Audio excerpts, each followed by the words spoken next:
जय हिंद एवरीवन। आज हम सब पढ़ेंगे सिविक्स के आपके बुक से दूसरा चैप्टर फेडरलिज्म।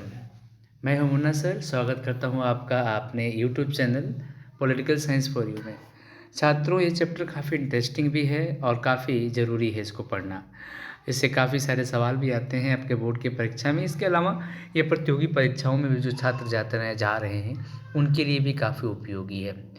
तो इसके पहले आपने पावर शेयरिंग पढ़ा होगा और पावर शेयरिंग में आपने देखा होगा किस तरीके से बेल्जियम और श्रीलंका में पावर शेयरिंग का एक अलग अलग पैटर्न फॉलो किया गया। उसका मेन ऑब्जेक्टिव यही था कि divide the power among society and it's people. If power is not divided between the people equivalently, then what happened? It create problems. It somehow it is disturb social structure, and maybe there would be you can say civil war या kind of the social and yes sometime जो उसकी harmony होती है वो disturb होती है। इसीलिए जो पावर शेयरिंग जो वो होती है डिजराइबल इशूज है। But in this chapter you will see the sharing, जो पावर शेयरिंग है आप इसको देखेंगे तो वो दूसरे लेवल पे है। You will get to know that the division of power between the centre and state and its union territories and its various federations. तो फेडरलिज्म हम लोगों ने लिया है भारतीय संघ में। एक तरीके से भारत का जो संघवाद है, हम लोगों ने फेडरलिज्म का जो कंसेप्ट लिया है we have taken it from Canada and yes and but Indian model of federalism थोड़ा आप समझेंगे, थोड़ा सा कनाडाई मॉडल जो फेडरेशन है उससे थोड़ा अलग है। बहुत सारे जो देशों में फेडरलिज्म का स्ट्रक्चर आज पालन किया जाता है लेकिन थोड़ा सा इससे अलग है। तो चलिए देखिए क्या है फेडरलिज्म और किस तरीके का व्यवस्था होता है फेडरलिज्म में। छात्रों, आप समझेंगे कि फेडरलिज्म एक ऐसा प्रक्रिया है जिसमें जो पावर जो डिवाइड किया जाता है, इसके हिसाब से अगर हम जाएंगे तो फेडरलिज्म में जो पावर का जो डिवीज़न होता है, division of power between its alliance, division of power between its various between centre and the state. एक तरीके से इसको ये मानते हैं centre and states and its various states and its various you can say its units। तो it's states and its units, इसके बीच में जो पावर है उसको डिवाइड किया जाता है। तो federalism is a type of the system in which we divide the power into basically the centre and its states and various units। तो federalism the concept that we have taken, ये दुनिया के सबसे ज़्यादा देशों में अपनाया जाने वाला प्रक्रिया। हालांकि कुछ देशों में जहाँ डेमोक्रेसी है वहाँ एक तरीके से डिजराइबल एस्पेक्ट में फेडरलिज्म को लागू किया गया है। लेकिन आप देख सकते हैं फेडरलिज्म जिसको रेड कलर से यहाँ पे कलर किया गया आपके मैप में, और ये शो करता है कि इसको लेकर के कितना एक्सेप्टेंस है। और इसके कहने का मतलब ये है कि सिस्टम को मीनिंगफुली जस्टिफाई करने के लिए और डिवीज़न ऑफ पावर को डिफरेंट यूनिट्स में डिवाइड करना ही फेडरलिज्म का कंसेप्ट है। एक इवन आप देख सकते हैं कि बहुत सारे कंट्रीज जो हैं वो इस पॉलिसी को अपनाए हुए हैं। उनका मेन ऑब्जेक्टिव ये है कि एक ऐसा कैरेक्टरिस्टिक्स देना डिवीज़न ऑफ पावर का जिसमें डिफरेंट यूनिट्स और उसके बीच में एक स्ट्रॉन्ग सेंट्रल गवर्नमेंट जो वर्क करे और जिसका मेन ऑब्जेक्टिव हो वो सारे यूनिट्स को साथ लेकर के चले। भारतीय संविधान में फेडरलिज्म के कंसेप्ट को इस तरीके से कहा गया है, भारत राज्यों का एक संघ होगा और राज्य मिलकर के संघवाद की उस परिकल्पना को प्रस्तुत करते हैं। India is just culmination of 28 state and 8 union territory. Same way आप यहाँ इस चीज़ को समझते होंगे कि जो इंडियन मॉडल ऑफ फेडरेशन है वो फेडरेशन भी बहुत सारे देशों में आज भी चलता है। एक और चीज़ है कि सेंटर स्टेट रिलेशन को जस्टिफाई करने के लिए the power is divided between states to centre, centre to state. This is the provision that is made by our constitution and also it is very useful to give one government give order and central government give order to its authorities through states to follow the points। मैं आपको समझा दूं कि during corona period the central government decided all the regulations related to the COVID and its guidelines. What central government just sustain all the things were come according to that. COVID period में केंद्र सरकार के दिशा निर्देशों के अनुसार राज्य सरकारें अपना निर्णय ले रही थी और चल रही थी। उसका वजह ये था कि सेंट्रल गवर्नमेंट के पास जो मैकेनिज्म था उसके हिसाब से स्टेट गवर्नमेंट को गाइडलाइंस दिए जा रहे थे। एग्जाम्पल दे सकते हैं फेडरलिज्म का। कोविन ऐप से कितना आसानी से जो कोविड-19 के जो प्रोटोकॉल्स थे न सिर्फ उसको पालन किए गए बल्कि वैक्सीनेशन जैसे बहुत बड़े एक तरीके से कैंपेन को सस्टेन किया गया। ये है फेडरलिज्म का एक तरीके से सिस्टमेटिक अप्रोच में कितना ये कारगर है। दूसरा आप देख सकते हैं जब कभी सेंट्रल गवर्नमेंट कोई प्लानिंग और कोई पॉलिसी लेकर के आती है तो स्टेट और सेंटर के बीच में एक मीनिंगफुल मैसेज के थ्रू इसको स्टार्ट किया जाता है। या सम टाइम कोई न्यू लॉ हो उसको इम्प्लीमेंट करना हो तो then there is a point. जब कभी इंटरनल पीस और हार्मनी के ऊपर कोई कंसिडरेशन होता है तो पीएम अपनी कैबिनेट और चीफ मिनिस्टर्स की मीटिंग के बीच में सारी चीज़ों को जस्टिफाई कर लिया जाता है। तो ये है फेडरलिज्म के एक प्रैक्टिकल में हम लोग देखते हैं कि सेंटर और स्टेट के बीच में हेल्दी रिलेशन को मीनिंगफुली जस्टिफाई करता है। सरकारिया कमीशन लाया गया था और इसका भी मेन ऑब्जेक्टिव यही था सेंटर स्टेट रिलेशन को और बेहतर बनाना और उनके बीच के डिस्प्यूट्स को ख़त्म करना। तो federalism is a types of the system in which the power is divided between centre and states and its various units.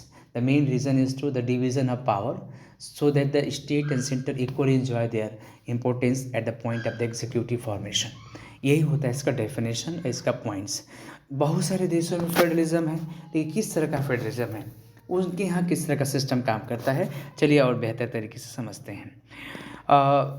इसके अगर पॉइंट बाई पॉइंट जाएंगे तो there are the 7 points and I will go through the few points, especially the terms which is boldly written. Like there is one terms that is jurisdiction.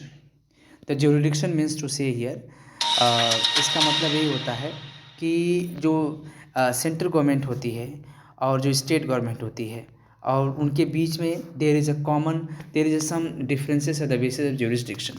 Jurisdiction is means to say that there is a jurisdictions in the nation where there is a one formation of the government, like local government, state government and the local government. There is a different jurisdiction for the different layer of the government.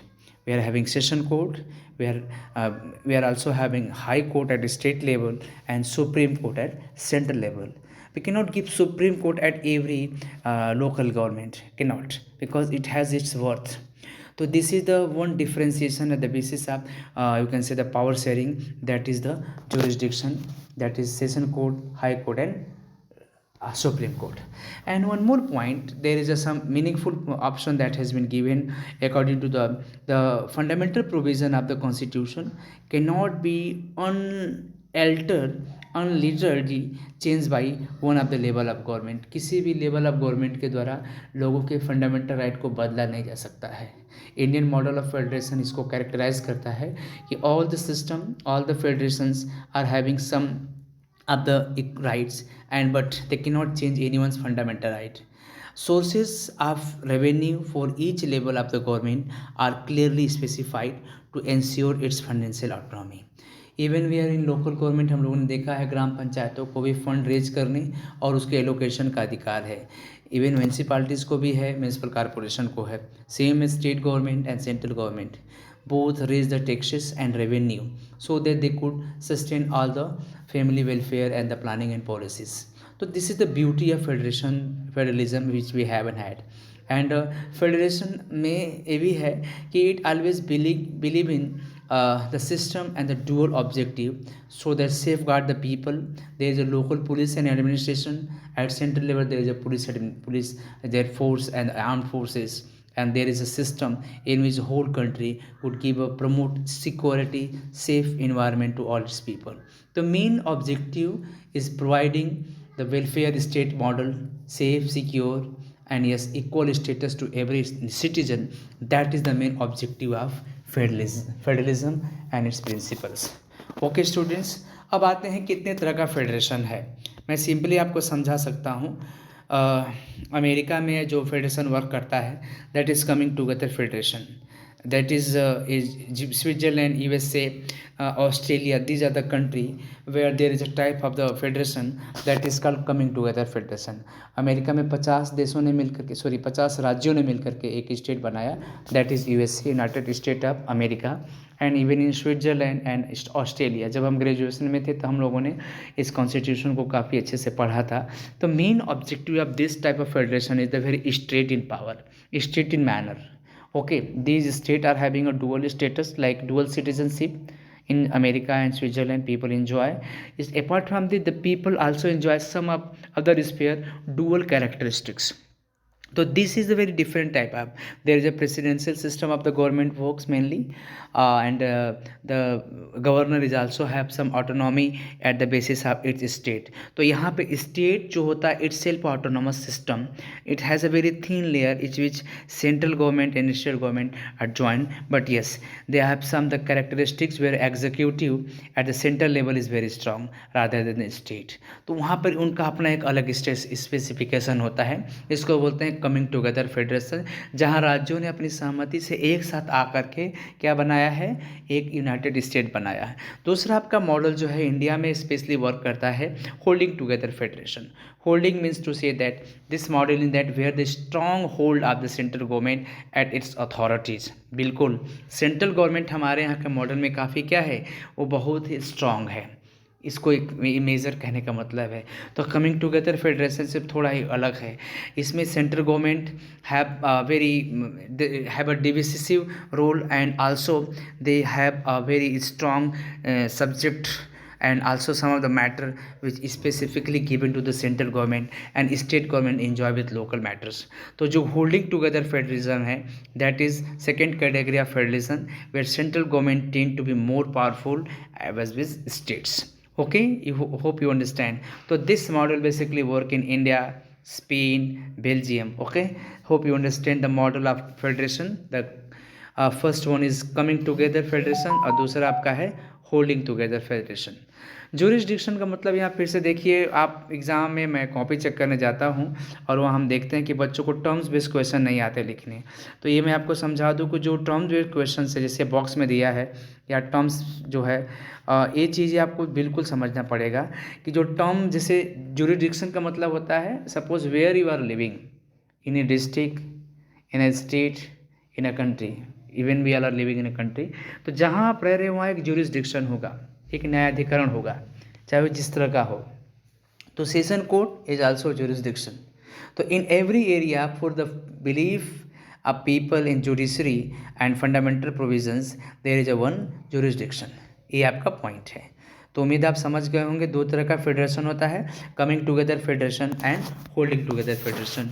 Okay students, the next one is आपको यहाँ से समझा दें. There is one question, box story is given here, please go through. What make India as a federal state? Very true. India is a country where power is divided. First की power sharing. The division of power is like this. Bharat को अगर कहो कि what make India as a federal country, that there are the various reason, but some of the specific reason we'll get to know. The first, India is a federal state because the power is divided between central government, state government and local government. Local, state and center. Okay, this is called vertical power sharing. Okay students, the power is divided between central government, state government and local government. Okay, hope you are getting. तो ये आप point समझ गए होंगे कि power का जो division है between Indian states is this is like vertical and horizontal. एक और चीज़ यहाँ आप देखेंगे, हॉरिजॉन्टल क्या कहलाता है, that is executive, legislature and judiciary. Okay, executive, legislature, judiciary का मतलब these are the very important organs through which government executed planning, policy, decision making and provide sustained law. तो through which the central government, तीसरे से हम कह सकते हैं कि भारत एक तरीके से India is a state where power is divided between central government, state government and local government. इस तरह से हमारे यहाँ एग्जीक्यूटिव, लेजिस्लेचर, एल से लेजिस्लेचर एंड जुडिशरी। इस तरह से power is divided amongst various alliance. This make India is a very good structure of division of power. तो पहला नंबर तो ए है कि डिवीजन ऑफ पावर। दूसरा नंबर ए आप समझ जाइए कि बहुत सारे जो फेडरेशंस हैं, व्हाट इज कॉल्ड फेडरेशन, आप देखेंगे panchayat, municipalities, municipal corporation, these are federation. वहाँ पे प्रेसिडेंट भी होते हैं। जैसे आप देखेंगे in panchayat there is chairperson who is head of the जिलाध्यक्ष जिसको बोलते हैं, he is the you can say the head of the authority. Same way in municipality there is a chairman and in Delhi में आप देखोगे MCD and all, there is a mayor. Okay students, तो in this way there are the different offices hold by the people at local level of the government. तो next आपको समझना है कि what make India is a democratic federal state. The first union list. List क्या होती हैं? List are the specific subject which are handed over to the central government and state government. जैसे कुछ स्पेसिफिक मैटर जो हैं, जो central government को state government को दिए गए हैं, जिस पे उनको डिसीजन मेकिंग का अधिकार है। ठीक है, अब ये डिसीजन मेकिंग का अधिकार के साथ साथ कुछ ऐसे सब्जेक्ट भी हैं जिनके ऊपर वो डिसीजन ले सकते हैं। जैसे यूनियन लिस्ट क्या है?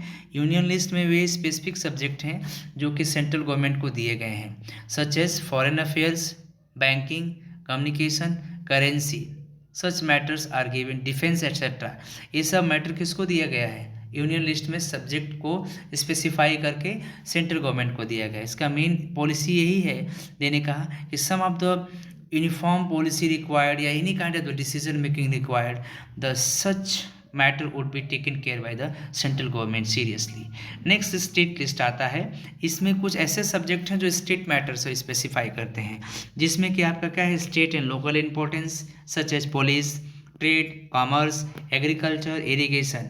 इस पे स्टेट गवर्नमेंट को डिसीजन मेकिंग का राइट दिया गया है, ताकि लोकल लेवल पे जो भी मैटर्स हैं, even state government can make law. हमारे यहाँ असेंबली है यूपी में, तो यूपी गवर्नमेंट को अधिकार है वो अपने स्टेट के चीज़ों को करने के लिए। कभी कभी आपने देखा होगा गवर्नमेंट यहाँ पे समटाइम्स हम they make law to maintain law and order. तो लोकल लॉ एंड ऑर्डर को मेंटेन करने की जिम्मेदारी किसकी है? लोकल गवर्नमेंट की है। असेंबली में लॉ बनते हैं, हर एक स्टेट की अपनी असेंबली है जिसका मेन काम यही है कि स्टेट के लिए लॉ बनाना। लेकिन सेंट्रल गवर्नमेंट के बनाए हुए लॉ को भी वो इम्प्लीमेंट करती है, उसका एक प्रोविज़न है। नेक्स्ट लिस्ट है आपका कंकरेंट लिस्ट। इसको हमने ऑस्ट्रेलिया से लिया है कंकरेंट लिस्ट को। कंकरेंट लिस्ट में उसको हिंदी में इसको समवर्ती सूची बोलते हैं, और इसका मेन ऑब्जेक्टिव ये है इसको लाने का, इसको जोड़ने का हमारे संविधान में, कि इसका मेन था कि ऐसे सब्जेक्ट जो स्टेट और सेंट्रल गवर्नमेंट दोनों को मिल करके आपसी सहमति से लेके चलना भी होगा, और फंडिंग से लेकर के इसको एलोकेशन और इसके इम्प्लीमेंटेशन की भी जिम्मेदारी, law making can be mutually either by the central government, some time state government, and yes central government के बनाए हुए लॉ को ये सुपरसीड करता है उनके ऊपर, स्टेट्स के ऊपर। तो जो इसमें कुछ ऐसे सब्जेक्ट है like education, forest, trade union, marriage, adoption, succession. मैं थोड़ा और इसको इजी कर दूँ तो एजुकेशन, हमारे यहाँ सर्व शिक्षा अभियान, सबको राइट टू एजुकेशन में जो गवर्नमेंट, जो बहुत सारे गवर्नमेंट स्कूलों को फंडिंग करती है, तो उस पर सेंट्रल स्टेट गवर्नमेंट म्यूचुअली उसके ऊपर दे पे there you can say share, ताकि सर्व शिक्षा अभियान, मिड डे मील स्कीम्स में उसको सस्टेन किया जा सके। State alone can not handle this issues. And same way forest, trade union, marriage, recently government time to time government refine करती है ताकि जो सिस्टम है उसको एडिक्वेटली लेके चला जाए। एडॉप्शन, आपने सरोगेसी सुना होगा, and such kind of the law has been made by the state government to central government also. And succession, Hindu Succession Act was passed in 2005, तो such law are the just come under it. Okay, तो तीन तरह के point आपने समझ लिया, union list, state list and concurrent list. Apart from this certain other subject, हमारे संविधान बनाने वालों ने, नीति निर्माताओं ने इस बात का ख्याल रखा कि आने वाले समय में कुछ ऐसे सब्जेक्ट जिनको कि एक अवशिष्ट शक्तियों के रूप में सेंट्रल गवर्नमेंट को दे दिया जाए, जिसको हम लोग रेसिडुअरी पावर कहते हैं, आपके बुक में दिया है RESIDUARY। This subjects were given to the union government and the power also handed over that if like IT, information technology and आज उससे रिलेटेड जितने भी रेगुलेशंस आ रहे हैं, these are the today's subject. When constitution was drafted, these subject were not there, cyber law and all, तो उसके ऊपर कानून बनाने का जो जिम्मेदारी है सेंट्रल गवर्नमेंट को है. This is the beauty of Indian model of federation, where it is a very tangible, it is flexible and also time to time it can be reversible too. तो that is why Indian model of federation have scope for change and also give a special to a status to the spaces to the states as well. तो this is one point that we have understand. आपने देखा होगा recently government has taken very big step. In that government removed article 370, scrapped 370 and 35. It was a great step taken by government. Why? Because it was somehow it was hampering the status of federalism, because one state enjoying you can say the large you can say somehow it was disrupting the federal structure and uniformity as well. So that is why government scrapped it, and it was very required step. So anyway, the people of the state like Jammu and Kashmir also realized that somehow they was having privilege, but according to article 15 and 16, even 14 to 18, equality right has been given to every citizen. So somehow it was hampering the fundamental right too. So really welcoming step taken by the government to scrap this article 370 and 35A to giving uniformity for all the states, okay, and maintain federal status. So students this is one point. आप कभी कुछ लोग पूछते हैं special status भी होता है, तो yes, special status also given to the some states. Special status देने का मतलब यही होता है, कुछ स्टेट्स आज भी स्पेशल स्टेटस दिए गए हैं, उन स्टेट्स को special status were given in such condition और this condition were justified.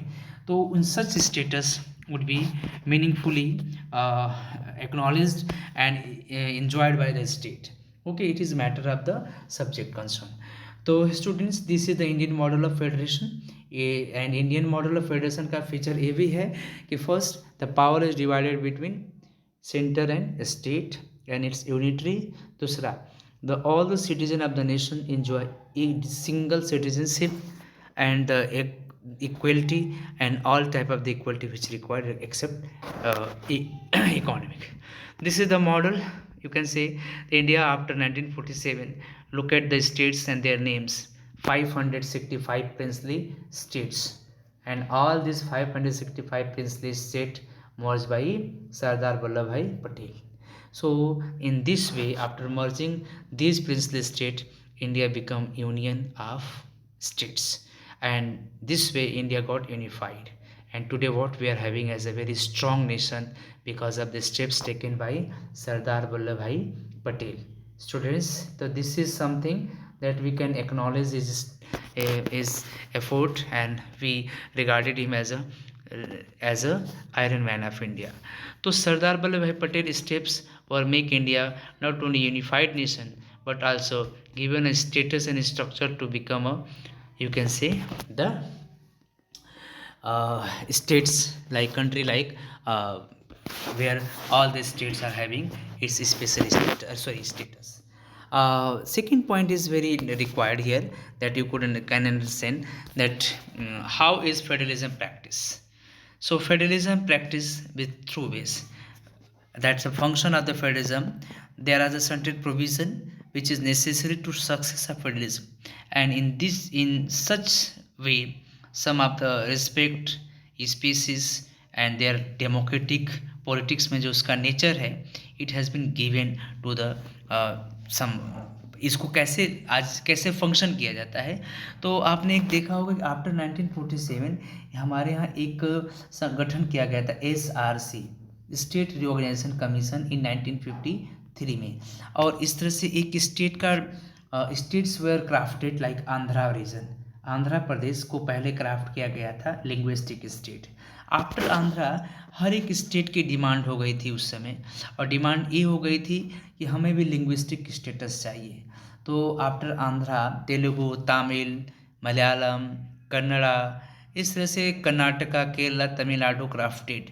Same way Punjab and Haryana crafted, and yes, Bombay state was crafted as a Gujarat and Maharashtra. तो this way India centralise, और इस तरीके से देखोगे तो 1956 में India का फेडरल स्ट्रक्चर आता है, और देन 14 स्टेट एंड 6 यूटीज की यूनियन टेरिटरीज आते हैं. तो इस तरीके से finally India got us a position where the states and central government crafted. Finally centre and state election held.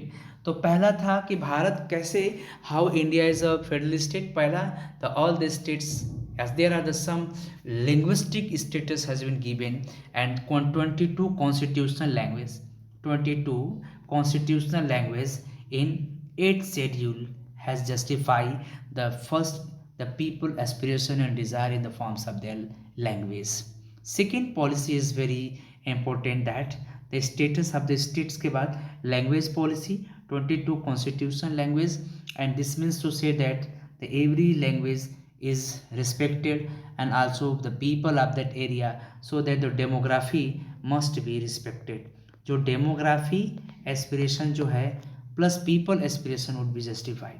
This is also beauty of the Indian model of federation. आपने देखा होगा श्रीलंका में सिंघली लोगों को में ज़्यादा प्रेफरेंसेस मिल गए थे, और Sinhali were enjoying because they were 74%, and where Tamil and rest Tamil like they were suffering. तो इस तरीके से क्या हुआ था, it was created a civil war, और इस सिविल वॉर ने क्या कर दिया, पूरे श्रीलंका में एक तरीके से एक प्रॉब्लम ऐसा फेस करना पड़ा पूरे श्रीलंकन को. ओके स्टूडेंट्स, तो this is one thing that you understand. Coalition government क्या कहलाता है, coalition government it is also model of federalism. when single party not get the majority, then some party come forward and make alliance and do the government. तो that is called like NDA. अभी current Modi government is going through, जो उनकी सरकार चल रही है, NDA. Okay, it is a coalition government. Look at Indira Gandhi is standing in this cartoon, and the power of state is given. लेकिन yes, centre is a why center is in authority, and where state are asking for their share, and that is why Sarkaria commission setup. Sarkaria commission ने centre versus state, centre state के relation को क्या किया, justify किया. Centre versus state. तो इस तरीके से उसका मेन एस्पेक्ट वही था कि स्टेट के बीच में और सेंटर के बीच में जो डिवीज़न ऑफ पावर है उसको एक तरीके से पावर शेयरिंग के मोड में लाया जाए. लिंग्विस्टिक डिवीज़न हो, पावर शेयरिंग हो, and the attribution of the power हो, that could be justified. Okay, तो this is the very important aspect of the power sharing. एक और पॉइंट आता है कि how power sharing is very useful for India. Definitely it is very useful for India like country where diversity at every sphere. Look at in central government the government of BJP, and in state other government as ruling, like some of the state Congress, TMC and DMK. लेकिन then too this is the beauty of Indian model of federalism, जहाँ पे आज अन्य पार्टियाँ हैं states में और centre में कोई और है, इसीलिए सेंटर स्टेट के बीच में एक डिस्टिंक्शन रखा गया है, एक उनके बीच में एक बाउंड्री है जो दोनों लिमिट्स को क्रॉस नहीं करते हैं, and they enjoy their rights which has been given to the equal status. Okay, this is the beauty of Indian model of federation. Okay students, तो एक आता है, एक लास्ट में मैं इसको बस बता दूं, what do you mean by decentralisation in India. तो decentralisation in India started after the independence when government was formed, and very soon in 1956 the state reorganisation commission setup, और इसने अपनी रिपोर्ट में स्टेट और के डिवीज़न की बात किया. The state were divided at the basis of language. Apart from this 14 state जो डिवाइड किए गए थे, 14 स्टेट प्लस 9 यूनिट थे, 6 यूनियन टेरिटरीज, 6 यूटीज़. इसके बाद ये 6 यूटीज़ ने मिल करके से स्टेट को चलाया, और एक they formed, and literally India slowly in India got the momentum to become federal state. This is the very specific point which भी. और रिसेंटली आपने देखा होगा कि panchayat system is also become the very one part. तो local government जो है वो डिसेंट्रलाइजेशन का सबसे बड़ा एग्जांपल है, यानी पावर को डिवाइड किया जाता है centre, state and local. Local में भी panchayat nagarpalika, and yes, municipal corporations. In this way, the different layer of the government enjoy the importance at the point, and all the government elected for 5 year. This is the point. So different points, the level of the government enjoy the rights. So students, hope you understand the Indian model of federation, and just revise your topic, and hope you will do wonder in examination. Thank you and Jai Hind.